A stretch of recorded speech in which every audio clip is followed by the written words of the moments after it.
বুধবার অনুষ্ঠানে কাঞ্চন ও শ্রীময়ী রিসেপশনের ভেন্যুর বাইরে লাগানো একটি বোর্ড দেখে ক্ষেপে গিয়েছেন সকলেই। বর ও কনের নামের সঙ্গে লেখা বিশেষ একটি নির্দেশ, মিডিয়া, বডিগার্ড ও ড্রাইভারদের প্রবেশ নিষেধ। এই সেই ছবি চারিদিকে ছড়িয়ে পড়তেই উঠেছে নিন্দার ঝড়। বুধবার বসেছিল কাঞ্চন মল্লিক ও শ্রীময়ী চট্টরাজের রিসেপশনের আসর। কাছের মানুষ এবং বন্ধু বান্ধবরা এলেও রিসেপশনের পরেই একাধিক মহল থেকে উঠে এসেছে সমালোচনার ঝড়। ছি ছি করছেন সকলেই। তবে বুধবার অনুষ্ঠানে কাঞ্চন শ্রীময়ী রিসেপশনের ভেন্যুর বাইরে লাগানো একটি বোর্ড দেখে ক্ষেপে গিয়েছেন সকলেই। বর ও কনের নামের সঙ্গে লেখা বিশেষ একটি নির্দেশ, মিডিয়া, বডিগার্ড ও ড্রাইভারদের প্রবেশ নিষেধ। আর সেই ছবি চারিদিকে ছড়িয়ে পড়তে উঠেছে নিন্দার রব। সংবাদ মাধ্যম থেকে বিয়েকে দূরে রাখা নতুন কিছু নয়, কিন্তু কোনো বলিউড সেলিব্রিটিও কখনো এভাবে বোর্ড লাগাননি। এমন নিন্দনীয় ঘটনায় রেগে গিয়েছেন টলি তারকাদের অনেকেও।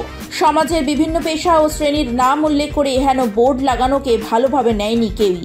নেটিজেনদের দাবি এটি অতীব নিন্দনীয় ও ঘৃণ্য কাজ। জানুয়ারিতে দ্বিতীয় স্ত্রী পিঙ্কির সঙ্গে বিচ্ছেদ প্রক্রিয়া সম্পন্ন হয় অভিনেতা তথা বিধায়ক কাঞ্চনের। তারপর শ্রীময়ী চট্টরাজের সঙ্গে আইনি বিয়ে সারেন 14 ফেব্রুয়ারি।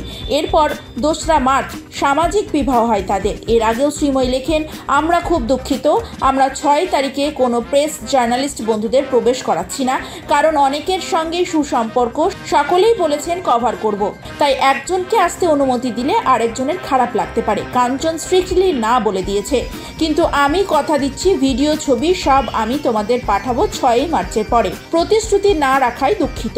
তবে এবার যেন সব সীমা ছাড়িয়ে গিয়েছে তারা। এহেন বোর্ড দেখে সমাজের বিভিন্ন মহল থেকে উঠেছে নিন্দার রব।